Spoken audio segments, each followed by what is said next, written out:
Oke, Sobat Tech semuanya, pertumbuhan ekonomi digital di Indonesia menyebabkan tenaga kerja IT makin dibutuhkan. Namun sayangnya Indonesia memang masih banyak kekurangan ya dalam sumber daya yang andal dalam bidang IT.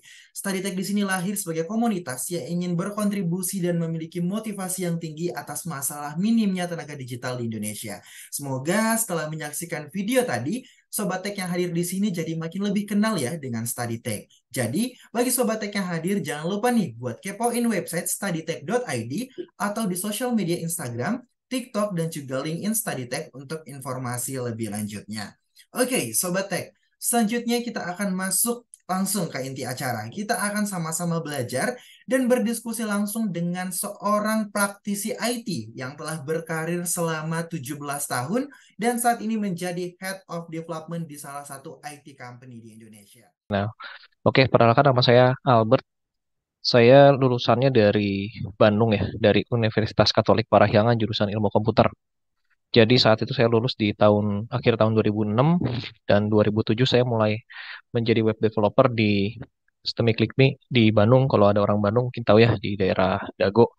Dan kemudian setelah itu di Juni 2007 saya selesai ya, itu kontrak 6 bulan. Kemudian setelah itu saya freelance dan kemudian September saya bergabung di Yayasan Pendidikan Kristen Bina Bakti. Jadi ini sekolah. Di situ membuat aplikasi untuk sekolahan dan di situ saya bekerja hampir sekitar 3 tahun ya. Dan kemudian menjadi full stack developer di Softco Graha itu di Jakarta. Dan itu apa salah satu software house yang megang Konimex. Kalau tahu pabrik obat Konimex ya itu. Jadi waktu itu bekerja di sana mulai dari tahun 2010 sampai dengan tahun 2018. Itu kurang lebih ya, itu perjalanan karir saya tadi sebagai developer. Dan kemudian next lagi, dikit coba. Oke, kemudian saya bergabung seperti Traveloka selama 3 bulan. Dan kemudian di awal tahun 2019, saya jadi IT trainer. Jadi saya juga ngajar di situ. Kurang lebih ya, mungkin nggak study tech ya, tapi lebih ngajar bootcamp untuk anak-anak fresh grade yang baru lulus. Dan setelah itu pindah menjadi QA Lead Engineer di bulan Juli ya sampai ke bulan Agustus selama 2 bulan. Dan terakhir dari September itu sampai sekarang saya menjadi Head Development di PT Lenovo Prestasi. Mungkin perkenalan segitu dulu ya. Balik lagi, bagaimana peran AI di dalam dunia IT? Nah, biasanya kalau sekarang ini jadi karena AI itu kan udah lebih general ya, semua bisa menggunakan tadi mungkin dalam konsep ini adalah ChatGPT. Nah, tapi balik lagi ke dunia IT, biasanya orang IT itu ngapain? Nah, ini ada beberapa hal yang dilakukan. Jadi yang pertama adalah pemahaman konsep dasar mengenai eh, sebuah pemrograman, kedua menganalisa beberapa kesalahan-kesalahan sistem atau membuat contoh kode, ada lagi penjelasan error dan debugging, ada optimasi yang tadi seperti saya sudah sampaikan. Nah, tadi saya juga sudah sebut ya, ada SPK atau si decision support system begitu. Nah, semua ini tadi lagi ya yang lagi marak itu kan menggunakan ChatGPT. Oke, kita coba di sini. Oke, sebentar ya.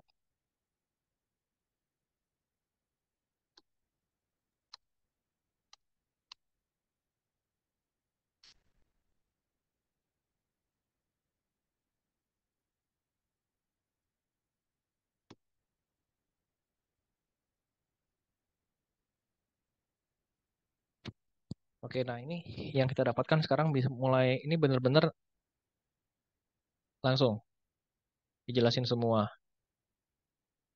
Integrity jadi ini bla bla bla bla bla ada semua di sini. Ada definisinya apa segala macam, konfignya seperti apa, contohnya sudah ada. Dan kemudian langsung dikasih contohnya, nanti ada sini bla bla bla. Nah, menariknya lagi sebetulnya kan di sini kita bisa bilang misalkan in bahasa please gitu kan.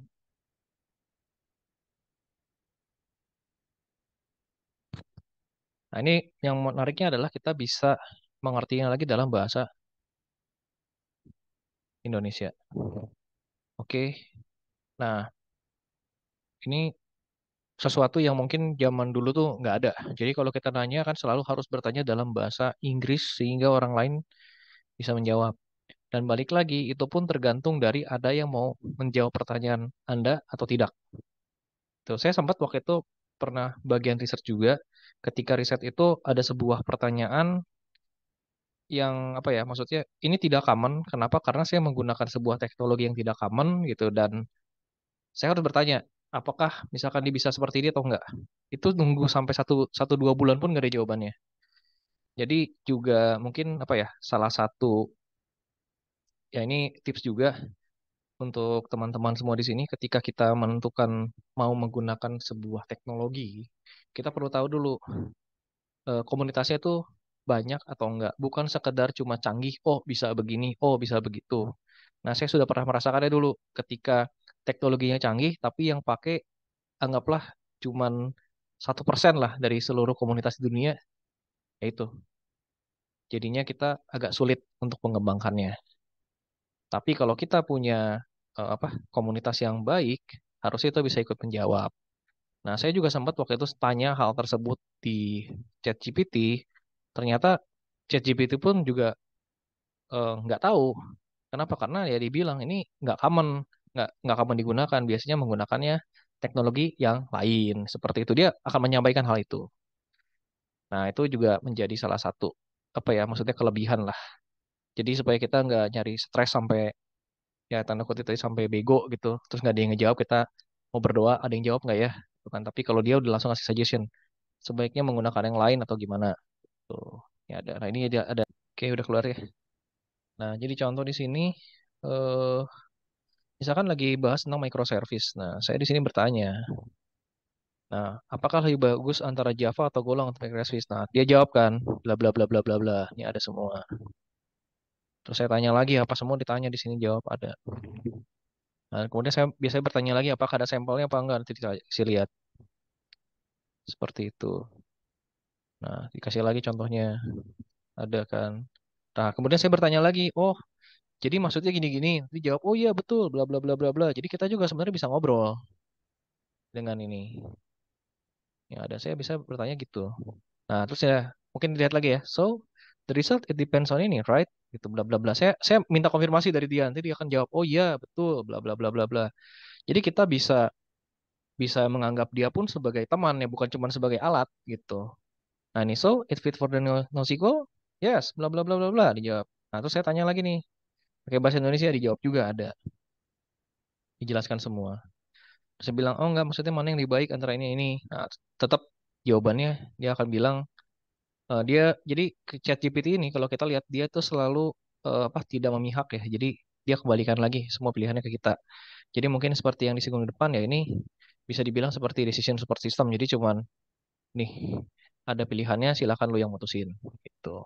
Kemudian kalau lihat lagi itu misalkan mana ya ini. Nah, saya nanya nih, apa itu bell curve? Nanti dijelasin. Itu ada juga. Kemudian apa lagi ya? Ini contoh lagi. Saya nanya untuk stress test itu apa aja sih biasanya? Nah, dicari tahu kan ada ini. Nah, lagi dikasih tahu. Saya nanya, apakah bisa menggunakan testing play video secara simultan menggunakan apa sih Gmeter? Dikasih tahu kan ini. Apakah ada contoh skripnya? Langsung bilang tuh ada bla bla bla bla bla bla bla bla bla bla. Oke, nah ini kemudian dari sini baru kita coba terus apa lagi ya? Misalkan ada lagi eh, post ini database gitu. Ini juga ada. Nah, selain tadi dengan masalah ini, sebetulnya hmm, pernah juga saya iseng bikin itinerary gitu. Saya mau liburan, saya tanya, kalau liburan ke sini sekian hari, kira-kira enaknya kemana aja ya? Nanti dijawab sama dia. Sini. Gitu. Nah, itu juga bisa sih. Nah, itu kurang lebih ya yang bisa saya share dulu sekarang. Oke, terima kasih. Apakah sudah terlihat screen-nya? Oke. Nah, di sini kita bisa langsung uh, bertanya kepada ChatGPT untuk membuatkan suatu aplikasi seperti itu. Di sini saya diposisikan menjadi junior developer yang sudah sedikit memahami tentang HTML, CSS, dan JS. Nah, di sini saya menerapkan poin pertama yaitu basic idea. Jadi di sini saya menyuruh untuk membuatkan ChatGPT sebuah kalkulator menggunakan HTML, CSS, dan JS. Nah, berikut ini diberikan code-nya. Nah, code ini bisa langsung kita gunakan dan kita lihat hasilnya secara teknikal ya. Jadi di sini saya akan menjelaskan secara teknikal seperti itu. Oke, kita coba lihat hasilnya.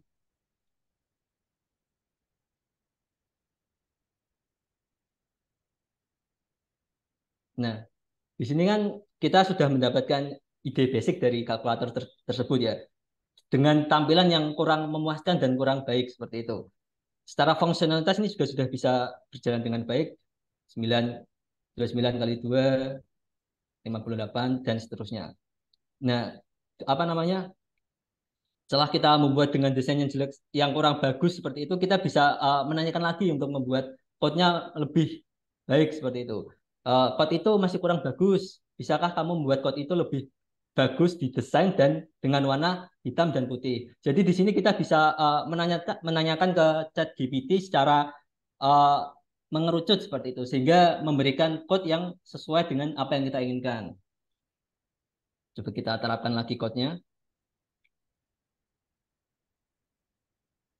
Nah, di sini kita juga diberikan lagi, walaupun memang belum terkesan lebih baik dari sebelumnya, tapi ada sedikit penambahan di mana warna dan tata letak dari button tersebut. Kita coba lagi tanyakan lebih mengerucut lagi tentang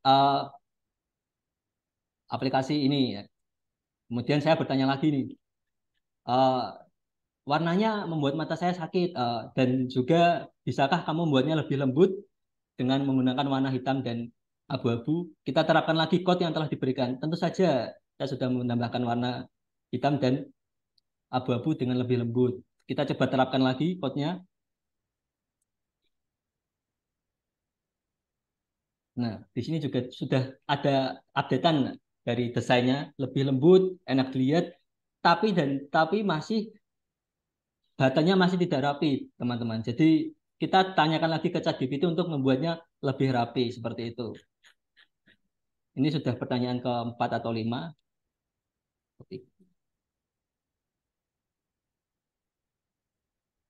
Nah, saat memang sudah mentok, ChatGPT memang terkadang tidak bisa memberikan apa yang kita inginkan gitu. Jadi di sini memang kita harus bekerja sama dalam membuat satu aplikasi sehingga memang benar-benar sesuai apa yang kita inginkan gitu kan. Ini masih belum terlihat rapi. Jadi kita setelah ini kita ambil alih uh, peran ChatGPT untuk membuat aplikasi kita lebih enak dilihat. Jadi kita beralih ke code-nya, kita hapus beberapa elemen, kita pindahkan.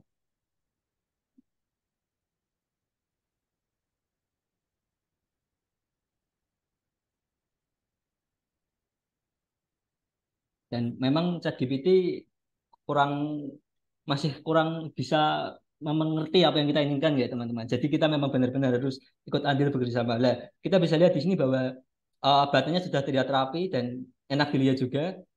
Dan coba kita lakukan fungsionalitasnya. Nah, di sini terdapat error teman-teman, di mana kalkulatornya tidak bisa mengalihkan sejumlah nilai 4 kali 2, di mana dia tidak mau menghasilkan sebuah nilai. Di sini ChatGPT juga bisa membantu teman-teman untuk menyelesaikan error yang dilihat sangat sederhana mungkin ya bagi teman-teman. Tapi untuk seorang junior sendiri kan mungkin kita agak lalai dalam menulis atau mengetik suatu code gitu kan ya. Jadi teman-teman juga bisa menanyakan langsung ke ChatGPT. Jadi ini kita langsung bisa tanyakan. Nah, kita provide dulu code-nya. Setelah kita provide code-nya, kita tanya, kenapa perhitungannya error seperti itu. Nanti otomatis ChatGPT ini akan membaca dan memberikan solusi dari masalah tersebut, dari error tersebut. Di sini dikatakan bahwa hanya kekurangan ini parenthesis atau dalam kurung pada suatu sintaks di tag HTML tersebut. Jadi kita tinggal, oh kita tahu nih ternyata errornya di sini. Sesederhana ini ChatGPT bisa membantu kita menyelesaikan masalah dengan cepat, teman-teman. Jadi memang fokusnya ChatGPT di sini adalah membantu teman-teman untuk melaksanakan sesuatu atau memecahkan segala sesuatu dengan cepat. Sehingga memang waktu teman-teman terfokus dalam pengembangan seperti itu, pengembangan suatu aplikasi yang baik dan benar. Jadi teman-teman bisa lebih cepat dalam menganalisis atau menyelesaikan suatu masalah seperti itu.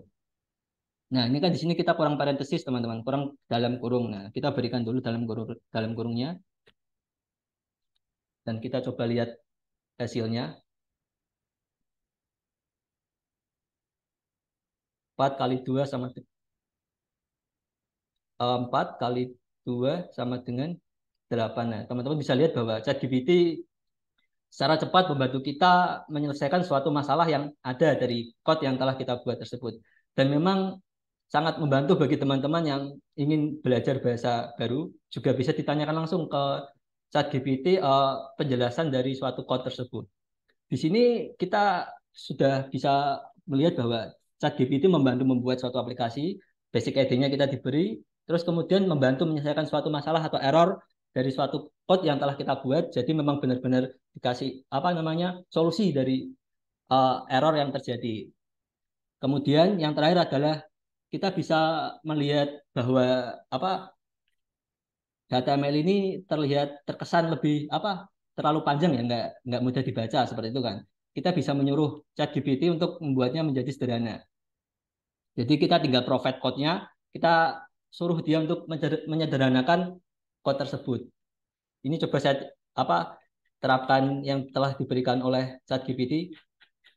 Jadi di sini ChatGPT memberikan saran bahwa bisa di apa namanya buttonnya nggak usah ditulis sebanyak ini, kita bisa melakukannya menggunakan for each di JavaScript-nya. Jadi Java apa ChatGPT ini juga bisa memberikan optimasi atau membuat kode yang teman-teman tulis itu lebih mudah dibaca dan lebih enak dilihat seperti itu. Di sini kita bisa lihat bahwa button-button tersebut hanya dijadikan suatu variabel, kemudian kita loop menggunakan for each menggunakan bahasa pemrograman JavaScript. Nah, kemudian saya akan terapkan dengan seperti apa sih kalau jadi simple. Nah, ini contohnya indeks HTML-nya yang sudah kita jadikan simple, teman-teman. Nah, ini.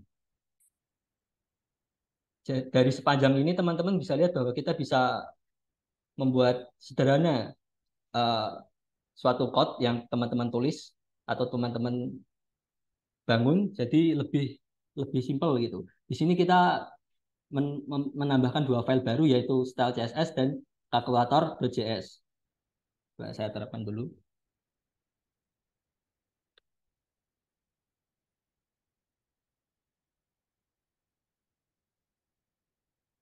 Nah, ini kita ambil langsung code-nya dari ChatGPT yang telah diberikan. Kita paste di style untuk CSS-nya. Kemudian untuk JavaScript-nya, kita bisa paste ke file JavaScript tadi, ke calculator.js.